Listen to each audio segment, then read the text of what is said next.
Hello दोस्तों, हमारे channel study रूप में आप सभी का बहुत बहुत स्वागत है।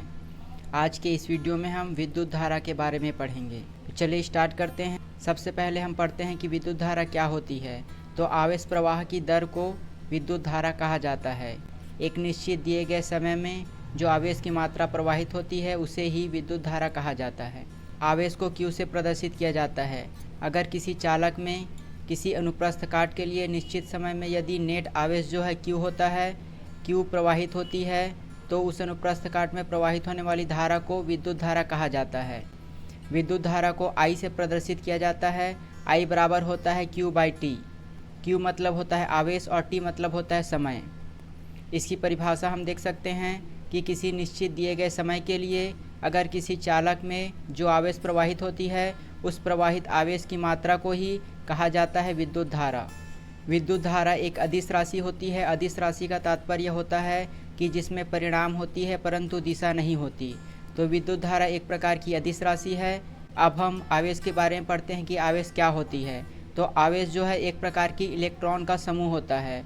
एक निश्चित मात्रा में इलेक्ट्रॉनों के समूह को आवेश कहा जाता है और जो विद्युत धारा प्रवाहित होती है उसकी दिशा इलेक्ट्रॉन के प्रवाह की दिशा के विपरीत होती है। मान लीजिए यदि इलेक्ट्रॉन इस दिशा में प्रवाहित हो रही है तो विद्युत धारा हमेशा उसकी विपरीत दिशा में प्रवाहित होगी। यह परीक्षा की दृष्टि से महत्वपूर्ण है। इसे हमें याद रखना है कि जो विद्युत धारा की दिशा होती है वह हमेशा इलेक्ट्रॉन के प्रवाह की दिशा के विपरीत दिशा में होती है। हमने यहाँ पढ़ा जो आवेश होती है उसका मात्रक होता है कूलाम। I मतलब होता है Q/T, अर्थात यहाँ पर Q का मात्रक होता है कूलाम और T का मात्रक होता है समय। तो हम कह सकते हैं कि जो विद्युत धारा की मात्रक होती है वह होती है कूलाम प्रति सेकंड और इसी कूलाम प्रति सेकंड को कहा जाता है एम्पियर। अर्थात विद्युत धारा की मात्रक होती है एम्पियर जो कि कूलाम प्रति सेकंड भी होता है। अब हम देखते हैं कि 1 एम्पियर किसे कहा जाता है। यदि किसी चालक तार में प्रति सेकंड 1 कूलाम आवेश प्रवाहित होती है तो उस मात्रा को कहा जाता है 1 एम्पियर धारा। यहाँ पर हमने फार्मूला देखा कि I इक्वल टू होता है Q/T, अर्थात यहाँ पर लिखा गया है कि प्रति सेकंड अगर T का मान 1 है, 1 कूलाम आवेश प्रवाहित होती है तो उस मात्रा को कहा जाता है 1 एम्पियर की धारा प्रवाहित हो रही है। हमने अभी बताया कि जो कूलाम होती है, जो आवेश होता है वह इलेक्ट्रॉनों का समूह होता है।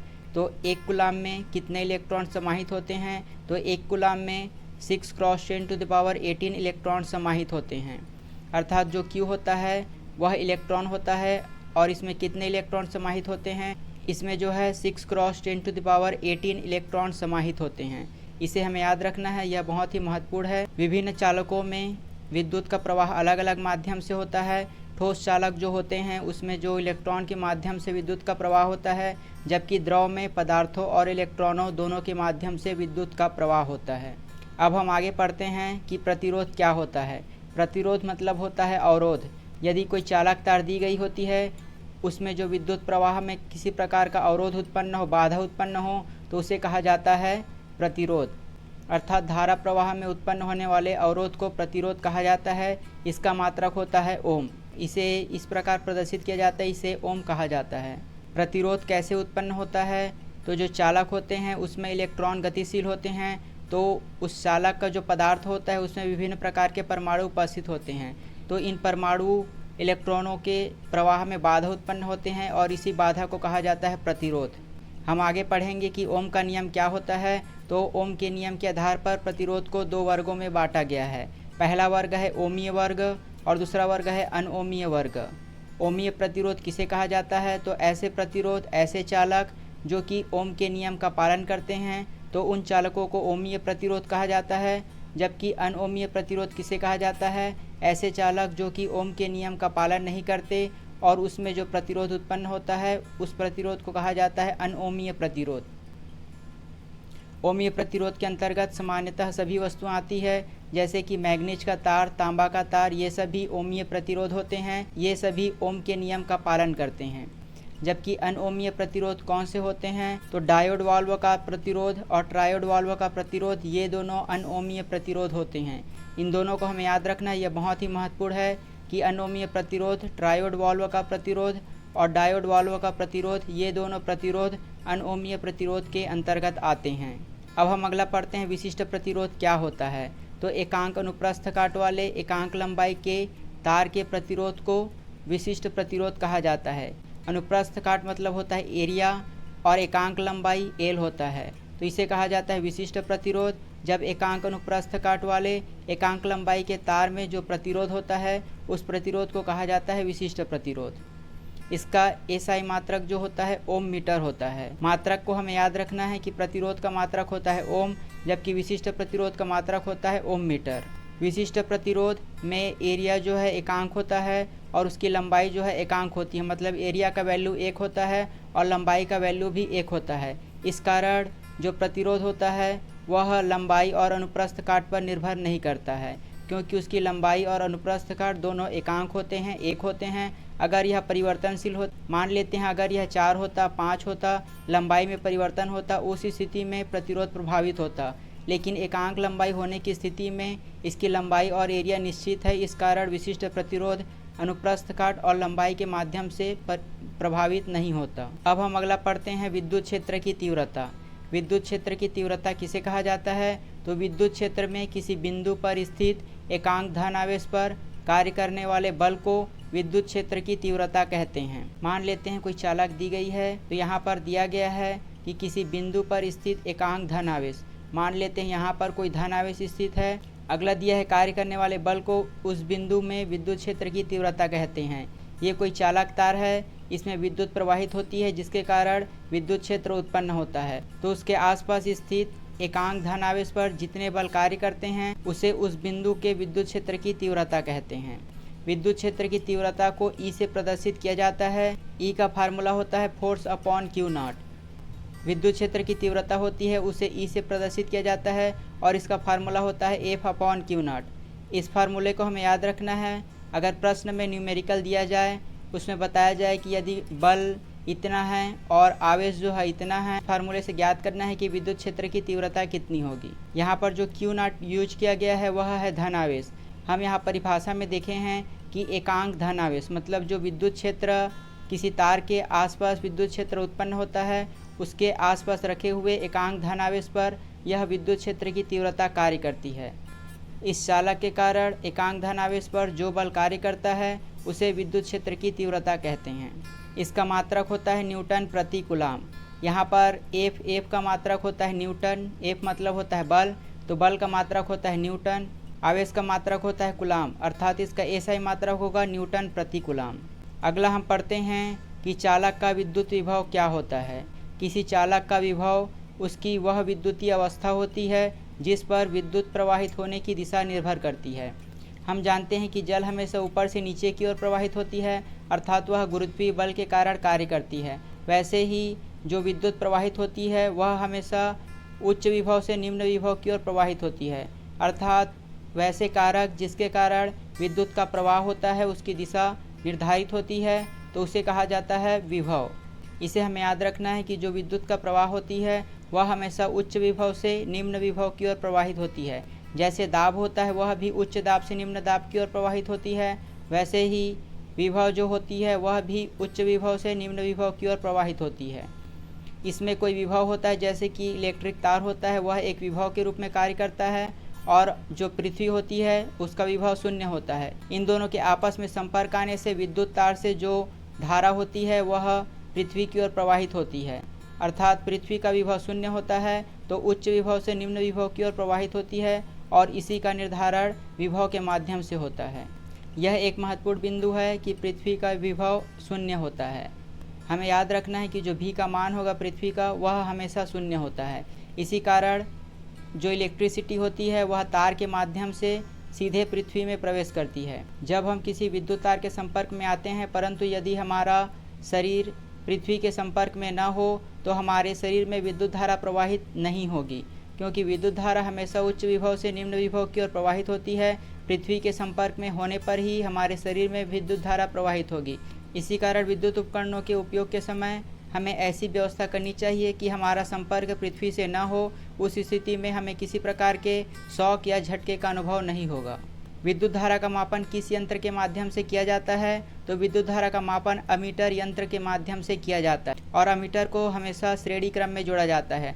आगे हम प्रतिरोध के श्रेणी क्रम और समांतर क्रम के बारे में पढ़ेंगे। तो यहाँ पर हम देख लेते हैं कि विद्युत धारा का मापन अमीटर नामक यंत्र से किया जाता है और उसे हमेशा श्रेणी क्रम में जोड़ा जाता है। श्रेणी क्रम मतलब यहाँ पर अगर कोई उपकरण है, अगर हमें अमीटर जोड़ना है तो इसे श्रेणी क्रम में जोड़ना है, इसी के क्रम में जोड़ना है तो इसे श्रेणी क्रम कहा जाता है। तो हम हमेशा अमीटर को श्रेणी क्रम में जोड़ेंगे, जबकि वोल्ट मीटर होता है उसे समांतर क्रम में जोड़ेंगे।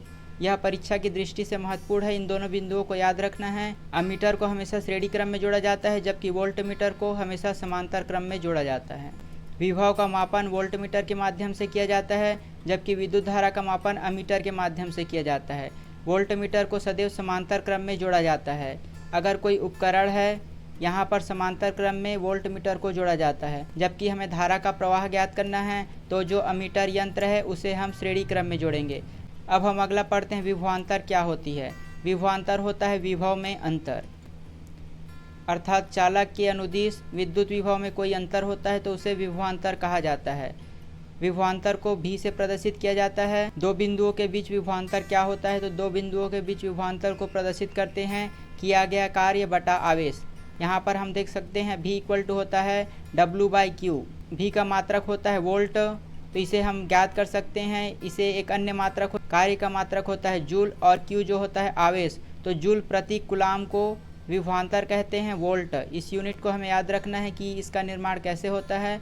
तो W का होता है जूल और Q का होता है आवेश, आवेश का मात्रक होता है कूलाम, तो इसका एक अन्य मात्रक होगा जूल प्रति कूलाम।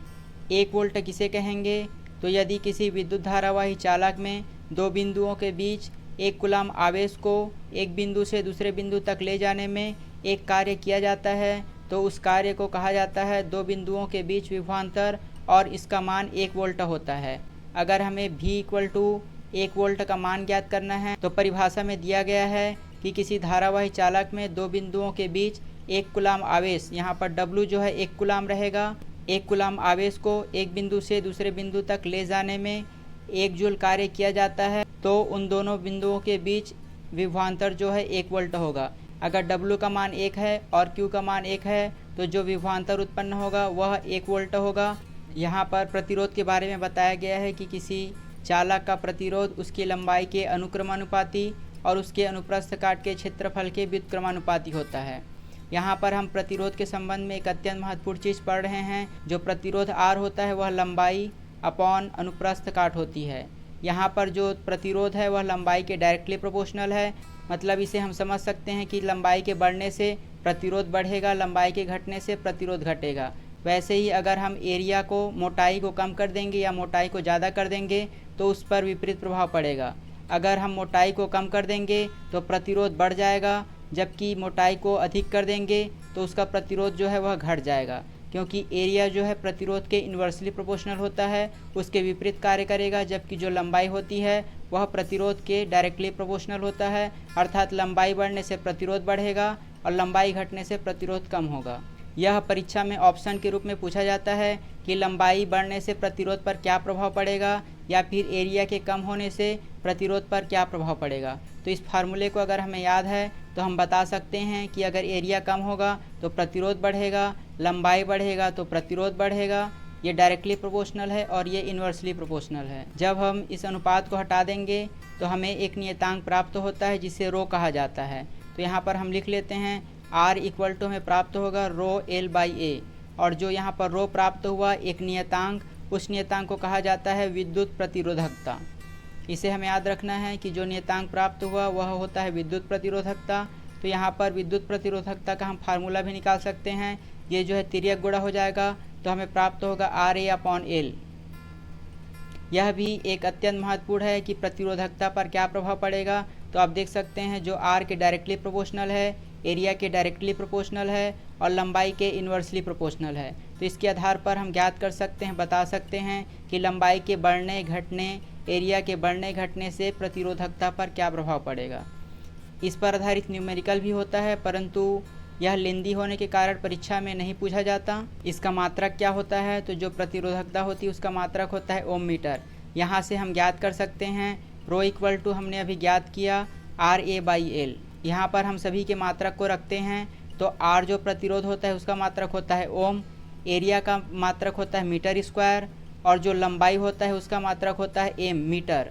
तो यहाँ पर ये एम से एम कट जाएगा तो यहाँ पर एक एम बचेगा। तो इसका मात्रक हमें प्राप्त हुआ ओम इंटू मीटर। यही यहाँ पर दिया गया है कि जो विद्युत प्रतिरोधकता होती है रो, उसका मात्रक होता है ओम मीटर। अगला हम पढ़ते हैं ओम का नियम क्या होता है। ओम का नियम जॉर्ज साइमन ओम के द्वारा सन 1827 में प्रतिपादित किया गया। यह एक बहुत ही महत्वपूर्ण नियम होता है जिसके माध्यम से हम विभवांतर, धारा और प्रतिरोध के मध्य संबंध ज्ञात कर सकते हैं और उसका मान ज्ञात कर सकते हैं। इस सिद्धांत का जो प्रतिपादन है वह विद्युत चालक और ऊष्मा चालक की समानता के आधार पर इस नियम को प्रतिपादित किया गया। इसकी परिभाषा हम देख लेते हैं। तो यदि किसी चालक की भौतिक अवस्था जैसे लंबाई और ताप नियत हो, यदि किसी चालक तार की लंबाई नियत है या फिर उसके ताप नियत है, इस स्थिति में यह जो नियम है वह लागू होगा। इस नियम के अनुसार उसमें प्रवाहित होने वाली धारा उनके सिरों पर लगाए गए विभवांतर के अनुक्रमानुपाती होता है। यहाँ पर कोई चालक तार दी गई है, उसमें जो प्रवाहित धारा होती है वह आई होती है। तो जो प्रवाहित धारा आई होती है वह इन दोनों सिरों के मध्य लगने वाले विभवांतर के अनुक्रमानुपाती होता है। यहाँ पर हम लिख लेते हैं आई जो है वह विभवांतर के अनुक्रमानुपाती होता है। हमने अभी विभवांतर पढ़ा क्या होती है। यहाँ पर कोई एक विभव है, यहाँ पर कोई दूसरा विभव है, तो उच्च विभव से निम्न विभव की ओर प्रवाहित होती है और इसके जो अंतर होता है उस अंतर को कहा जाता है विभवांतर। तो यहाँ पर ओम का नियम क्या बोलता है। ओम का नियम में दिया गया है कि जो इन दोनों के मध्य में लगने वाला विभवांतर होता है वह विद्युत धारा के अनुक्रमानुपाती होता है। मतलब I is directly proportional to V। यहाँ पर हम ये भी कह सकते हैं कि वोल्ट बढ़ने से, जो विभवांतर बढ़ने से विद्युत धारा भी बढ़ेगा। परिभाषा के अनुसार हम लिख लेते हैं कि जो विभवांतर होता है वह धारा के अनुक्रमानुपाती होता है। तो यहाँ पर हम जब इस अनुपात को हटाएंगे, अनुक्रमानुपात को हटाएंगे, तो हमें प्राप्त होगा एक नियतांक और इस नियतांक को R से प्रदर्शित किया जाता है। R जो होता है वह प्रतिरोध होता है इंटू I। तो V इक्वल टू हमें प्राप्त होता है IR। यहाँ पर R एक प्रतिरोध है, I जो है विद्युत धारा है और V विभवांतर होता है और इसी को कहा जाता है ओम का नियम। इस नियम के माध्यम से यदि हमें प्रतिरोध दिया है, अगर विभवांतर दिया है तो हम धारा का मान ज्ञात कर सकते हैं। अगर हमें धारा का मान दिया है, विभवांतर दिया है, तो हम प्रतिरोध का मान ज्ञात कर सकते हैं। यह सभी स्थिति में लागू होगा, परंतु उसकी भौतिक अवस्था जैसे लंबाई और उसका ताप वह स्थिर होना चाहिए, नियत होना चाहिए। उसी स्थिति में यह नियम लागू होगा। अगर न्यूमेरिकल में हमें कहा जाए कि कोई वोल्ट दी गई है 220 वोल्ट और उसमें प्रवाहित होने वाली धारा का मान ज्ञात कीजिए, यदि उसका जो रेजिस्टेंस है वह 4 है, तो इस फार्मूले का यूज करके हम ज्ञात कर सकते हैं कि उसमें कितनी धारा प्रवाहित होगी। इस फार्मूले का हमें याद रखना है कि V इक्वल टू होता है IR। यह ओम का नियम है। इसे हम आगे जब शक्ति के बारे में पढ़ेंगे उसमें भी यह यूज होगा, तो इस फार्मूले को हमें याद रखना है। इसमें एक निश्चित शर्त है कि यह नियम कब लागू होगा। तो यह नियम जब चालक की विकृति और उसका जो ताप है वह नियत हो, तभी यह नियम लागू होगा। विद्युत धारा का मात्रक हम जानते हैं कि विद्युत धारा का मात्रक एम्पियर होता है। हमने इसे पढ़ा कि ठोस चालकों में विद्युत धारा जो इलेक्ट्रॉन के माध्यम से प्रवाहित होती है, जबकि द्रव में पदार्थ और इलेक्ट्रॉन दोनों के माध्यम से धारा प्रवाहित होती है। अब हम अगला पढ़ते हैं कि चालक के प्रतिरोध को प्रभावित करने वाले कारक कौन कौन से हैं। अर्थात अगर हम लंबाई को बढ़ा देंगे, क्षेत्रफल को कम कर देंगे या फिर ताप को बढ़ा देंगे, उसकी प्रकृति, पदार्थ की प्रकृति को बदल देंगे, तो प्रतिरोध पर क्या प्रभाव पड़ेगा। यह परीक्षा की दृष्टि से महत्वपूर्ण है। हमने पढ़ा कि जो प्रतिरोध होती है वह लंबाई के डायरेक्टली प्रोपोर्शनल और जो एरिया होती है उसके इन्वर्सली प्रोपोर्शनल होती है। तो इसी के आधार पर हम बता सकते हैं कि प्रतिरोध पर क्या प्रभाव पड़ेगा। पहला दिया गया है कि लंबाई अधिक होने पर प्रतिरोध अधिक होगा। ऐसा इसलिए होता है क्योंकि लंबाई डायरेक्टली प्रोपोर्शनल है, तो अगर हम लंबाई को बढ़ा देंगे तो उसका जो प्रतिरोध है वह बढ़ जाएगा। दूसरा दिया है अनुप्रस्थ काट का क्षेत्रफल, पतले तार का प्रतिरोध अधिक होता है। मान लेते हैं हम एरिया को कम कर देते हैं तो उसका जो मोटाई है वह कम हो जाएगी। तो यहाँ पर दिया गया कि पतले तार का प्रतिरोध अधिक होता है, तो एरिया कम करने पर उसका प्रतिरोध बढ़ जाएगा। यही यहाँ पर दिया गया है कि अनुप्रस्थ काट का क्षेत्रफल कम करने पर पतले तार का प्रतिरोध बढ़ जाता है। तो यहाँ पर हमने दो स्थिति को पढ़ लिया। तीसरी स्थिति दी गई है कि पदार्थ की प्रकृति पर निर्भर करता है, अर्थात अलग अलग पदार्थों की चालकता अलग अलग होती है। चांदी की चालकता सबसे अधिक होती है, अर्थात उसमें जो प्रतिरोध होता है कम होता है। तो यह जो है मटेरियल जो पदार्थ होती है उसकी प्रकृति पर निर्भर करता है। वैसे ही तांबा, एल्युमिनियम, इनका जो चालकता होती है वह अलग अलग होती है और यह चालकता की अंतर जो है वह पदार्थ के प्रकृति मटेरियल पर निर्भर करती है। अगला दिया गया है ताप का प्रभाव, अर्थात जो चालक का ताप होता है उसे बढ़ाने से प्रतिरोध भी बढ़ जाएगा। ये जो 4 पॉइंट है वह जो 4 ऑप्शन के रूप में पूछे जा सकते हैं। इसे हमें याद रखना है कि चालक का प्रतिरोध किस किस माध्यम से प्रभावित होता है। सबसे पहले लंबाई अधिक होने पर प्रतिरोध अधिक होगा। पदार्थ की प्रकृति अर्थात जो मटेरियल होती है उसके कारण जो प्रतिरोधकता होती है वह प्रभावित होती है, अर्थात जो है ताप बढ़ने से उसका जो प्रतिरोध होगा वह भी बढ़ेगा। अब हम धारा नियंत्रक और परिवर्ती प्रतिरोध के बारे में पढ़ते हैं। अब हम पढ़ते हैं कि जो माध्यम होती है उसमें जो प्रतिरोध है उसे हम किस माध्यम से बदल सकते हैं। तो सबसे पहला यहाँ पर दिया गया है कि परिवर्ती प्रतिरोध किसे कहा जाता है। तो स्रोत की वोल्टता में बिना कोई परिवर्तन किए परिपथ की विद्युत धारा को नियंत्रित करने के लिए उपयोग किए जाने वाले अवयव को परिवर्ती प्रतिरोध कहते हैं। यहाँ पर कोई माध्यम दी गई होती है, हमें इसमें प्रतिरोध में परिवर्तन करना है, तो हम बिना किसी युक्ति के प्रयोग के अगर प्रतिरोध में परिवर्तन कर देंगे तो इस प्रतिरोध को कहा जाता है परिवर्ती प्रतिरोध। जबकि अगर हम किसी युक्ति का प्रयोग करेंगे तो उसे कहा जाता है धारा नियंत्रक। इन दोनों को हमें याद रखना है कि बिना युक्ति के परिवर्तन के अगर प्रतिरोध में परिवर्तन होता है तो उसे कहा जाता है परिवर्ती प्रतिरोध, और जब हम युक्ति का प्रयोग करेंगे तो उस युक्ति को कहा जाएगा धारा नियंत्रक। अब हम पढ़ते हैं चालकता का क्रम, अर्थात किन किन पदार्थ से बने वायर तार में चालकता किस क्रम में होती है। तो सबसे अधिक चालकता होती है सिल्वर, अर्थात जो विद्युत का जो चालक होता है उसमें सबसे अधिक चालक होता है चांदी का बना तार, उसके पश्चात होता है कॉपर का बना तार, उसके पश्चात एल्युमिनियम, उसके पश्चात होता है टंगस्टन। इस क्रम को हमें याद रखना है, यह परीक्षा में पूछा जाता है कि चालकता के क्रम को व्यवस्थित कीजिए अधिक से कम की ओर। तो यहाँ पर हम सबसे पहले चांदी लिखेंगे, उसके पश्चात कॉपर, उसके पश्चात एल्युमिनियम, उसके पश्चात टंगस्टन। एक अन्य प्रश्न भी पूछा जाता है कि निम्न में से सबसे अधिक चालकता किसकी होती है। तो सबसे अधिक चालक होता है सिल्वर। कुछ ऐसे विद्युतरोधी पदार्थ है जिसमें विद्युत का प्रवाह नहीं होता है, तो वह है कांच, सूखा कागज और अगला होता है डायमंड। ये सभी विद्युतरोधी पदार्थ होते हैं, इनके माध्यम से विद्युत का प्रवाह नहीं होता है। इसे भी हमें याद रखना है। परीक्षा में यह भी पूछा जा सकता है कि निम्न में से कौन सा विद्युतरोधी पदार्थ है, तो इसमें हमें चयन करना है कि कौन सा विद्युतरोधी पदार्थ है। अब हम अगला पढ़ते हैं कि विद्युत धारा का तापीय प्रभाव क्या होता है, अर्थात विद्युत धारा के माध्यम से विभिन्न प्रकार के प्रभाव उत्पन्न होते हैं। उसमें से एक प्रभाव है तापीय प्रभाव, रासायनिक प्रभाव, चुंबकीय प्रभाव, ये सभी प्रभाव होते हैं। तो सबसे पहले हम तापीय प्रभाव के बारे में पढ़ते हैं। तापीय प्रभाव के अंतर्गत उपयोग होने वाला उपकरण है विद्युत बल्ब। विद्युत बल्ब एक तापीय प्रभाव के सिद्धांत पर कार्य करता है। धातु यूज होती है वह होती है टंगस्टन की धातु। बल्ब का जो तंतु होता है वह टंगस्टन से बना होता है, और टंगस्टन का गुण क्या होता है, इसका जो गलनांक होता है वह बहुत ही उच्च होता है। ये सभी बिंदु हमें याद रखना है कि टंगस्टन का गलनांक उच्च होता है। उसके अंदर कौन सी गैस भरी जाती है, तो उसके अंदर नाइट्रोजन और आर्गन गैस भरी जाती है, और ऐसा इसलिए किया जाता है ताकि जो तंतु है उसकी आयु में वृद्धि हो सके। यहाँ पर जो विद्युत धारा प्रवाहित होती है वह तंतु के माध्यम से प्रवाहित होती है। तंतु की जो गलनांक होती है वह अत्यधिक उच्च होती है। यहाँ पर जो इलेक्ट्रॉन एकत्रित होने लगते हैं और इसका ताप अत्यधिक बढ़ जाता है, और इसी ताप के माध्यम से वह प्रकाश उत्सर्जित करता है और यह तंतु अत्यधिक गर्म हो जाता है।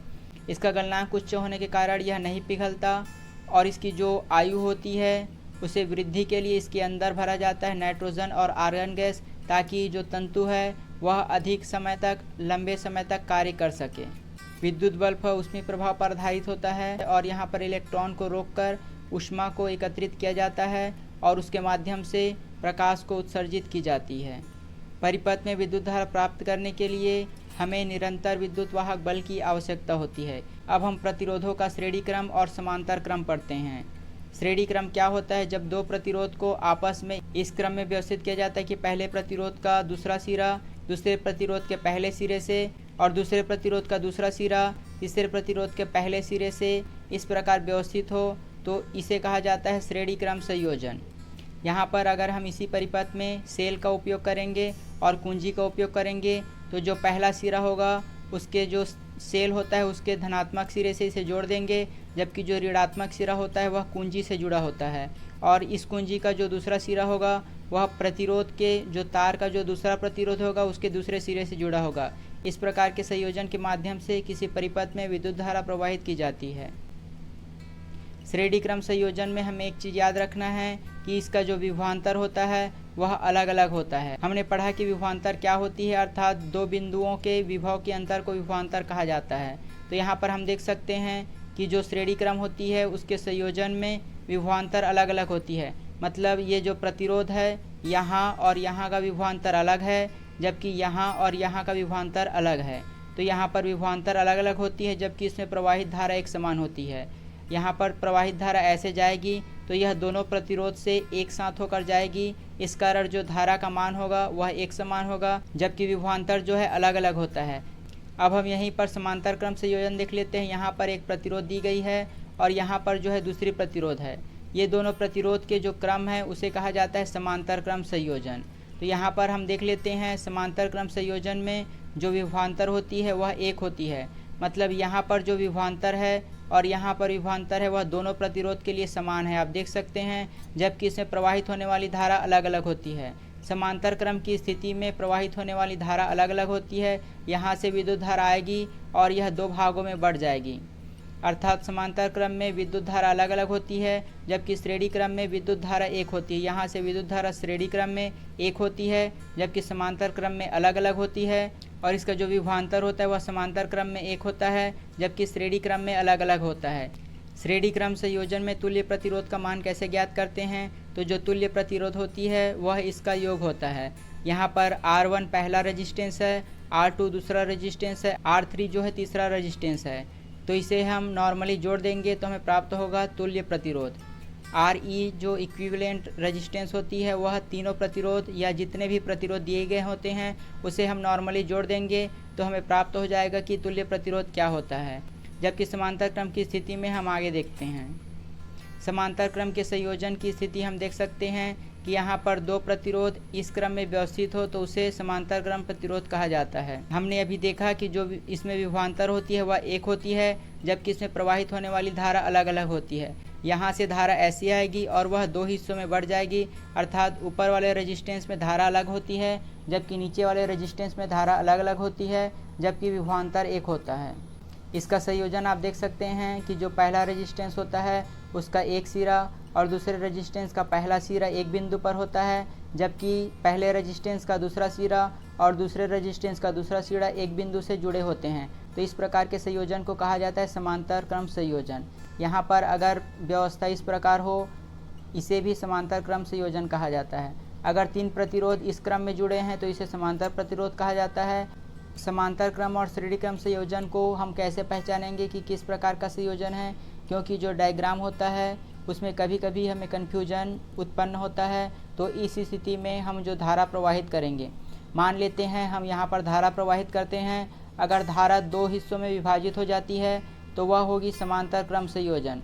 अगर धारा दो हिस्सों में विभाजित नहीं होती है तो वह होगा श्रेणी क्रम संयोजन। हम एक डायग्राम देख लेते हैं। यहाँ पर हमें ज्ञात करना है कि कौन सा समांतर क्रम में है और कौन सा श्रेणी क्रम में है। तो हम एक धारा प्रवाहित कर देते हैं।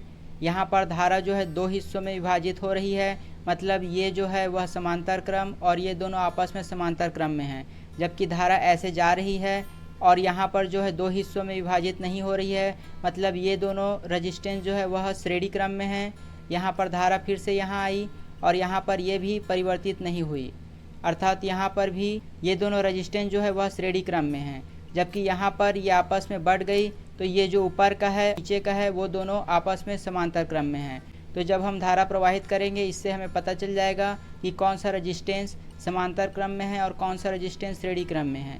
इस पर आधारित न्यूमेरिकल के आने की संभावना बहुत कम है, लेकिन फिर भी हमें इसे याद रखना है क्योंकि परीक्षा में पूछा जा सकता है कि तुल्य प्रतिरोध ज्ञात कीजिए। तो इसके माध्यम से हम ज्ञात कर सकते हैं कि तुल्य प्रतिरोध क्या होगा। समांतर क्रम में जो तुल्य प्रतिरोध होती है वह होती है 1/R = 1/R1 + 1/R2। इस फार्मूले के माध्यम से हम ज्ञात कर सकते हैं तुल्य प्रतिरोध। परीक्षा में अगर पूछा जाए कि तुल्य प्रतिरोध ज्ञात कीजिए तो 1/R = होता है 1/R1 + 1/R2। यहाँ पर जो R1 है वह पहला प्रतिरोध है, R2 है वह दूसरा प्रतिरोध है और RE जो है समतुल्य प्रतिरोध है। यहाँ पर हम इन दोनों का मान रख देंगे, इन दोनों का एलसीएम निकाल के हम जोड़ देंगे तो हमें प्राप्त होगा कोई वैल्यू, तो उसे हम यहाँ पर RE का मान ज्ञात कर लेंगे। और यही जो RE प्राप्त होगा वह हो समांतर क्रम के तुल्य प्रतिरोध। जबकि श्रेणी क्रम की स्थिति में हम नॉर्मली आपस में जोड़ देंगे तो हमें प्राप्त हो जाएगा तुल्य प्रतिरोध। इन सभी फार्मूलों को हमें याद रखना है। इन फार्मूले के माध्यम से हम किसी भी विद्युत परिपथ में रेजिस्टेंस दिया गया हो तो हम श्रेणी क्रम और समांतर क्रम में तुल्य प्रतिरोध ज्ञात कर सकते हैं। हमारे द्वारा विज्ञान विषय के 30 प्रश्नों का एक क्विज बनाया गया है जिसकी लिंक नीचे डिस्क्रिप्शन बॉक्स में दी गई है। वहां जाकर आपको अपना नाम इंटर करना है। उसके पश्चात आप 30 प्रश्नों को सॉल्व कर सकते हैं। 30 प्रश्नों को सॉल्व करने के पश्चात आप अपना मार्क्स देख सकते हैं और उसके साथ ही आपने जो क्वेश्चन सॉल्व किया है उसका जो आंसर है उसका एनालिसिस भी देख सकते हैं। यह पूरी तरह सुरक्षित है और साथ ही आप टेस्ट के संबंध में और वीडियो के संबंध में अपना सुझाव अवश्य दें। आज के लिए बस इतना ही। अगले वीडियो में हम कूलॉम के नियम, AC DC करंट और सूत्रों पर आधारित प्रश्नों को सॉल्व करेंगे। तो अगर आपको हमारी ये वीडियो अच्छी लगी और आगे भी ऐसे ही और वीडियो पाना चाहते हैं तो हमारे चैनल को सब्सक्राइब कीजिए और बगल का नोटिफिकेशन बेल भी ऑन कर दीजिए ताकि हमारे द्वारा डाली गई सारी वीडियो आप तक पहुँचे सबसे पहले। धन्यवाद।